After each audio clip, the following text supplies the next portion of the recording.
Welcome to the deep dive. Today we're getting into something many of us rely on, maybe a little too much sometimes. Coffee. Definitely. It's a big one. Yeah. So we've gathered some really interesting pieces for this, articles from Healthline, Johns Hopkins Medicine, the AMA, even sleepfoundation.org. Good mix. Our plan is basically to sift through all this and pull out the key stuff, the Yeah. surprising bits, the practical advice on coffee, and your health, cut through the noise. Right. We'll hit the science-backed benefits, but also, importantly, the potential downsides. And how to maybe tweak your own coffee habit for the better. Exactly. It's quite a range of sources. You've got Healthline giving that broad overview of benefits. Mm-hmm. Johns Hopkins zooms in a bit, talks safe limits. Then Healthline and Sleep Foundation tackle the less fun parts, like the caffeine crash. Yeah, we'll get to that. And the AMA adds the doctor's perspective, which is great. Sleep Foundation also have that interesting angle on why coffee can, weirdly, make you tired sometimes. It sounds counterintuitive, doesn't it? Okay, so for you, the listener, our learner, the goal here is a really clear, rounded view of coffee's impact. We want you to walk away understanding the why behind it all, maybe make some more informed choices. And hopefully have a few aha moments along the way. Ah, All right, let's dive in. Starting with the good news, the stuff we like to hear, the potential health benefits. absolutely. Let's start with the most obvious one, energy.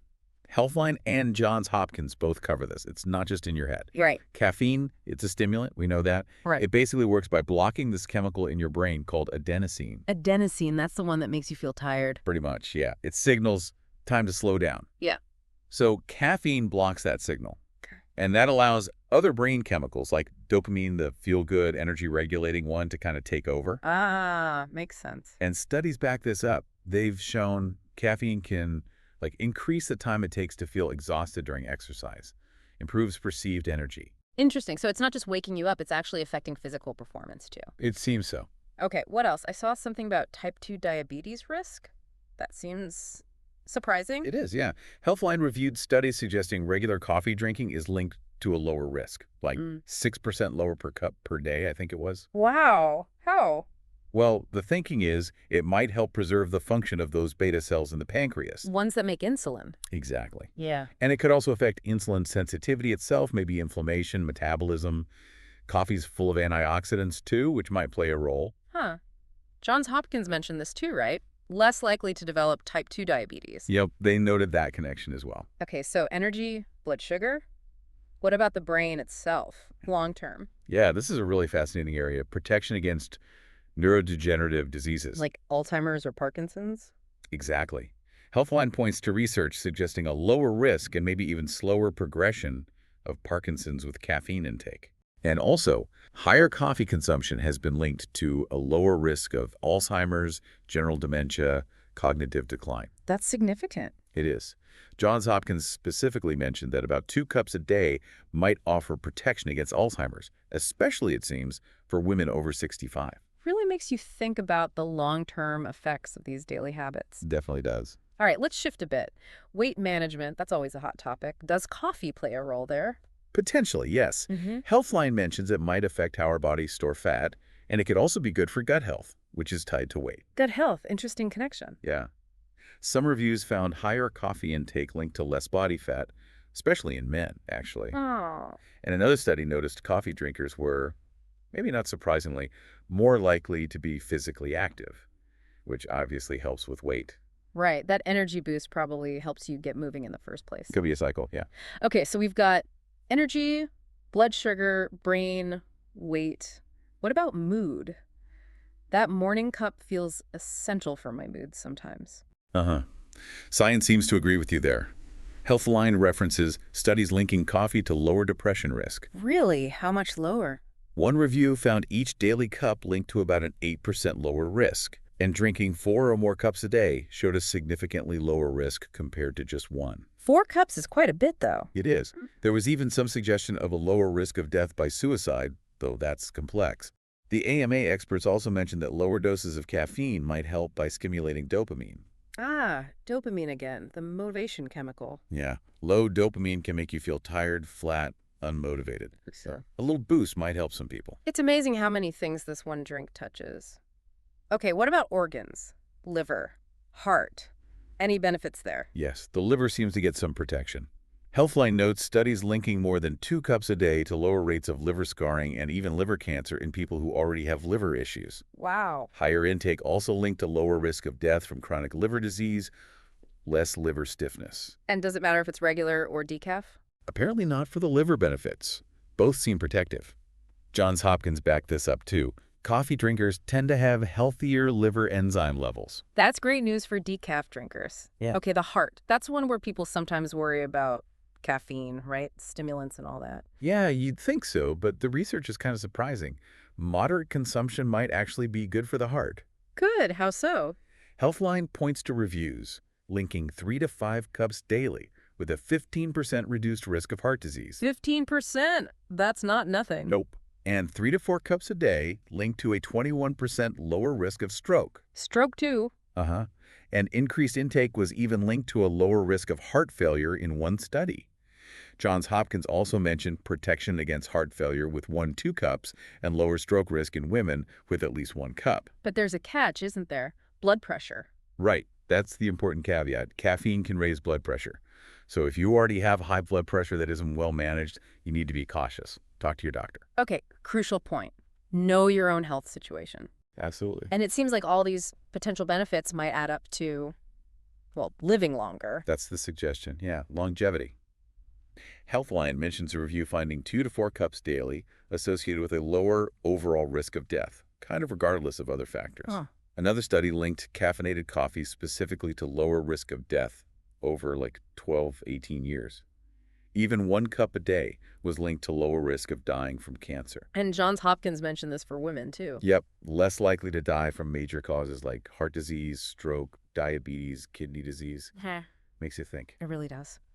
Okay, one more benefit area athletes often use coffee, right? Performance enhancement. Oh, yeah, definitely. It's a well-known ergogenic aid, as they say. Fancy term. Yeah.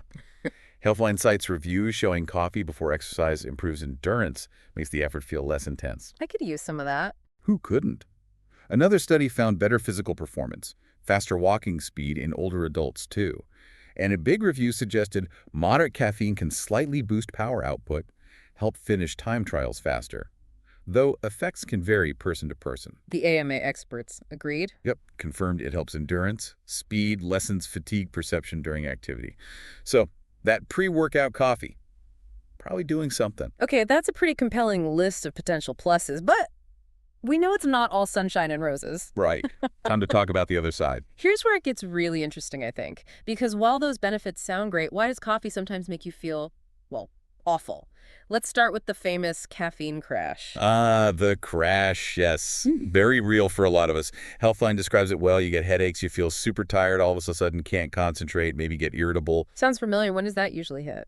Typically kicks in maybe an hour or so after the caffeine effects peak, and it can linger for like 5 hours sometimes. 5 hours. Ouch. What causes it? Just the caffeine wearing off? That's part of it. But it's often tied to other things too, like maybe you didn't sleep well enough the night before anyway. So you're just borrowing energy you don't really have. Exactly. Or maybe you had caffeine too close to bed, messed up your sleep, and now you're paying for it, or just drank way too much. Okay. And sleep is obviously a huge factor here. How exactly does coffee interfere with our sleep?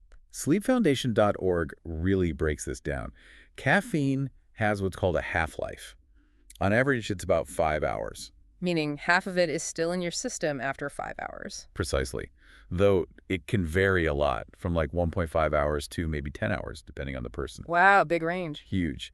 But that 5-hour average means if you have coffee within, say, 5 or 6 hours of bedtime, it's very likely going to mess with your sleep, reduce the quality. Even if you feel like you can fall asleep okay. Yeah, it can still disrupt the deep sleep stages. Healthline mentioned a study where caffeine 6 hours before bed cut total sleep time by about an hour. An hour, just from caffeine 6 hours prior. Yep. And regular caffeine use is linked to shorter sleep overall, more daytime sleepiness. The AMA folks basically say avoid it after 2 p.m. as a general rule, but again, individual sensitivity matters. So timing is really, really critical. Okay. What about the amount? Is there a point where you just have too much?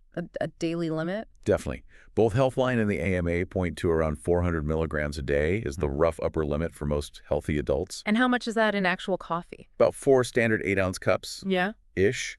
Go over that and you risk side effects, Anxiety. feeling agitated or restless, heart palpitations or irregular heartbeat, upset stomach, more sleep problems. Dares. Yeah, the jitters. And while moderate amounts usually don't dehydrate regular drinkers, too much could have a diuretic effect, make you pee more, potentially lose fluids. And genetics play a role in sensitivity too, right? Big time. Some people metabolize it way faster than others. So 400 milligram might be fine for one person, but way too much for someone else. Mm. Pregnant women, the advice is usually 200, 300 milligram max. Right. Gotta know your own body. Okay, what about dependence? Can you actually get hooked on caffeine? Feel like you need it? Oh, absolutely. Healthline and the AMA are clear on this. Dependence can develop surprisingly fast. Are fast. Some research suggests even within 3 days, with doses as low as 100 milligrams a day, that's just 1 cup for many people. Wow, 3 days. And if you build up that dependence and then stop suddenly, hello, withdrawal. Ugh. What does caffeine withdrawal feel like? Pretty much like the crash, but potentially worse and longer lasting. Headaches are really common, sometimes severe, feeling foggy, less alert, grumpy, tired. When does that start? Can start just 8, 12 hours after your last dose. Peaks usually in a day or two, but some effects can drag on for a week, maybe even longer for some people. Whole week. That explains why quitting cold turkey is so hard for some folks. Definitely. Moderate to severe headaches, mood swings, real fatigue. It's a physiological thing. And it's not just withdrawal, right? Caffeine itself can cause issues like anxiety even when you're drinking it. Yes. The AMA pointed this out. It can definitely increase anxiety, jitteriness. It can also speed up your breathing rate, heart rate, raise blood pressure temporarily. Which is usually okay if you're healthy, but maybe not if you have underlying conditions. Exactly. If you already struggle with anxiety or have certain heart conditions, you need to be extra careful. And too much caffeine can also be a headache trigger for some people, ironically. Right. It can help some headaches, but cause others. Yeah. Tricky. Very. Okay, now Sleep Foundation brought up that really weird point, coffee making you tired. How on earth does that happen? Yeah, it seems totally backward, doesn't it? Yeah. But they outline a few reasons. One big one is masking sleep deprivation. Like we mentioned with the crash. Right. Coffee gives you that temporary alertness, but it doesn't fix the fact that you need sleep. Right. So if you keep using it to power through being exhausted, you create this vicious cycle. Poor sleep, more caffeine, worse sleep. Makes sense. What else? Tolerance. Your body adapts. You need more caffeine to get the same buzz. Yeah. But that higher dose then hits your sleep harder. Diminishing returns with a bigger downside. Exactly. Dehydration can also contribute. It's a diuretic, can lead to fluid loss, which makes you feel tired, especially if you're not a regular drinker or don't drink enough water.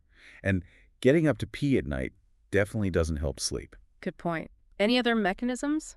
Blood sugar swings could be involved too, especially if you add sugar or syrups. You get that sugar rush, then the crash, which feels like fatigue. Right, the sugar crash compounding things. And then there's the adenosine rebound. Remember how caffeine blocks adenosine? You want chemical? Yeah. Well, your body might react by making more adenosine receptors, becoming more sensitive to it. So when the caffeine finally wears off, bam! All that adenosine floods in and you feel super sleepy, maybe even muscle fatigue. Whoa, so your body fights back, in a way. Kinda, yeah. And finally, just individual metabolism, genes, smoking, pregnancy, liver issues, they all affect how fast you process caffeine. So how long it lasts and how you feel when it wears off varies a lot. Wow. Okay, that is way more complex than just caffeine wears off. So many factors. It really is an intricate dance in the body. All right. So given this whole picture, the good, the bad, the weirdly tiring, what's the practical advice? For you listening, how can you make coffee work for you, not against you? It really comes down to being smart and mindful about it, based on everything we've discussed. Priority number 1, honestly, sleep. Get enough sleep in the first place. Exactly. Aim for that solid 7-9 hours. If you do that, you're less likely to need caffeine to function, and you'll avoid those crashes better. Makes sense. Foundational. Yep. Then timing. Crucial. That 5-6 hour rule before bed is key. Avoid afternoon or evening coffee if you value your sleep. Maybe stick to the mornings. What about dose? Smaller amounts. Yeah, consider that. Instead of one giant mug, maybe smaller amounts spread out earlier in the day. Some research hints that might give more sustained alertness without such a harsh drop-off, like 200 milligrams at a time. Interesting. Like microdosing caffeine. Sort of, yeah. And sticking within that overall 400 milligram daily limit for most people, less if you're sensitive or pregnant. And if you want to cut back. Go slow. Taper off gradually over days or weeks, Avoid that nasty withdrawal headache. Good tip. What about what you put in the coffee? Huge factor. All that sugar and cream adds calories, messes with blood sugar. Limit them. Try cinnamon, maybe a low-cal sweetener if you need it. And hydration. Drink water, especially if you're having more coffee than usual or aren't a regular drinker. Counteract that potential diuretic effect. Okay, those are great, really practical adjustments. Anything else? Decaf. Energy drinks. Decaf's a decent option if you want the taste or ritual without the buzz. It still has those beneficial polyphenols, mostly. Just remember, it does still have a tiny bit of caffeine. Right, not zero caffeine. Not zero. And definitely steer clear of most energy drinks. The caffeine levels are often sky high, plus lots of sugar and other stuff, linked to anxiety, heart issues, especially in younger people. Yeah, probably best to avoid those. Generally, yeah. Yeah. The absolute most important thing, though, listen to your body. Pay attention to how you react. Exactly. How does it affect your sleep, your anxiety levels? Mm-hmm. Do you get jittery? Adjust based on your own experience. And if you're worried, Talk to your doctor, especially if you have health conditions, concerns about withdrawal, or potential interactions with medications. Get personalized advice. really solid advice. Okay, so let's wrap this up. We've covered a lot of ground. We have. And hopefully you now have a much clearer picture of this double-edged sword that coffee can be. Yeah, lots of potential upsides: energy, brain health, heart health, maybe lower disease risk. But it's balanced against those real potential downsides. The crash, messing with sleep, dependence, anxiety, if you overdo it or time it wrong. So the big takeaway seems to be personalization, right? Absolutely. There's Yeah. no one-size-fits-all answer. How much coffee is right for you and when you should drink it depends entirely on your body, your lifestyle, your genetics, your sleep. You've got to experiment a bit within those safe guidelines and just pay attention. Exactly. Tune in to those signals your body is sending. That's how you find your sweet spot. Fantastic summary. Okay, before we go, here's a final thought to chew on, something to take away and maybe explore further. Ooh, I like these. Considering this really complex dance between caffeine, our adenosine system, our individual metabolism, how might understanding your own specific genetic makeup, how you process caffeine, maybe your baseline adenosine sensitivity, influence other daily habits? Beyond just coffee. Yeah. Could knowing that stuff give you clues about your ideal sleep schedule? Or maybe even how you react to other things, other stimulants or depressants? That's a really interesting question. How deep does that individual wiring go? Exactly. Something fascinating to potentially explore for yourself. Anyway, thanks for digging into the world of coffee with us today.